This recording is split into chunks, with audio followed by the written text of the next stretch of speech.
Hi everybody, I'm Joel Stocksdale for Autoblog. We're checking out the 2018 Volkswagen Passat GT.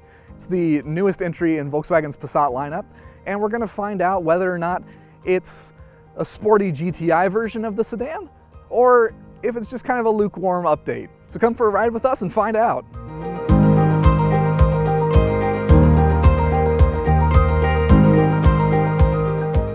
Now, although the Volkswagen Passat GT looks very much like a GTI, it's different in the sense that it uses an engine that you can get in a normal Passat. It uses the 3.6-liter VR6, and it makes the same 280 horsepower and 258 pound-feet of torque that you would find in a normal Passat with this engine. And that 3.6-liter engine, it's mated to a 6-speed dual-clutch automatic transmission. Unfortunately, it's not available with a manual transmission, but the good news is that the automatic, it works really well. The VR6 engine, even though it hasn't been really upgraded at all, it still makes the same amount of power, it's still really good. It's right up there with Honda Accord Sport and Toyota Camry V6, and one of the things that really is great about it is that it sounds so good. And part of that is because one of the upgrades that Volkswagen did add to this is a retuned exhaust system to make it a little bit louder.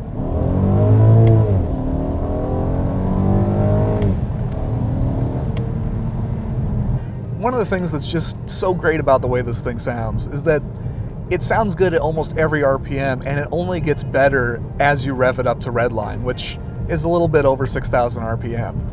It just sings, it wants to rev, and that's not something that you always get with a lot of turbocharged engines nowadays.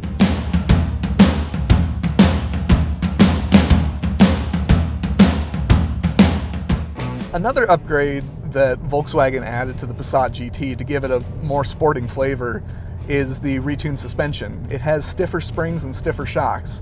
They seem to be doing their job pretty well. There's very little body lean when going around corners, and it all feels very controlled and composed. It actually handles fairly well. The steering is a little bit on the light side. It would be nice if it was weighted up just a little bit more, but it does seem to be fairly accurate and reasonably precise. It's not a world-class helm, but it's not bad either.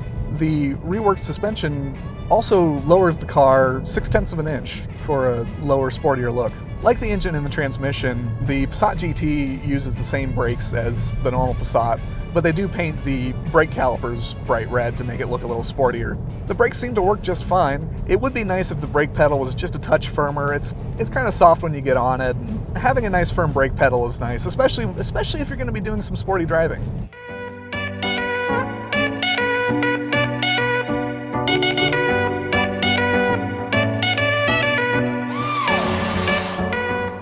So the Passat GT's interior is pretty much what you would expect from Volkswagen.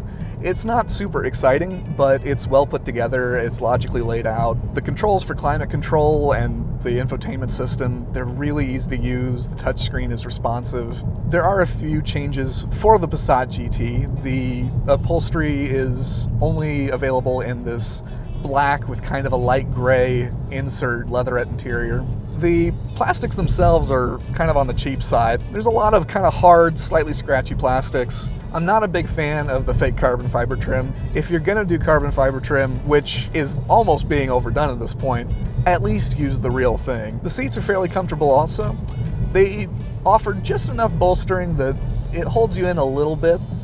It's not uncomfortable by any means. Even for slightly bigger build, you should be fairly comfortable in these seats. They don't grip very hard. One of the other disappointing aspects about the Passat GT's interior is the multifunction display in the instrument cluster. It looks like it's about 10 years old. You can pretty much see the pixels from the driver's seat.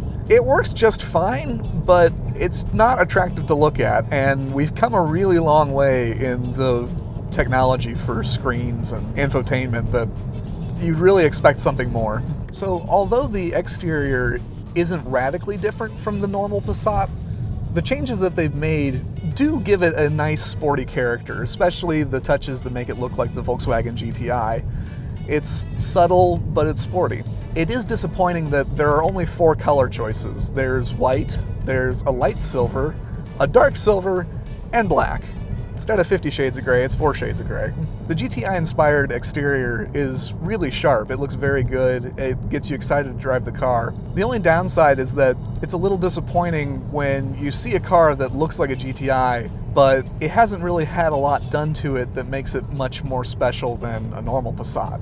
Even though it is good for what it is, the exterior promises a little bit more than what it really delivers. So that's the 2018 Volkswagen Passat GT.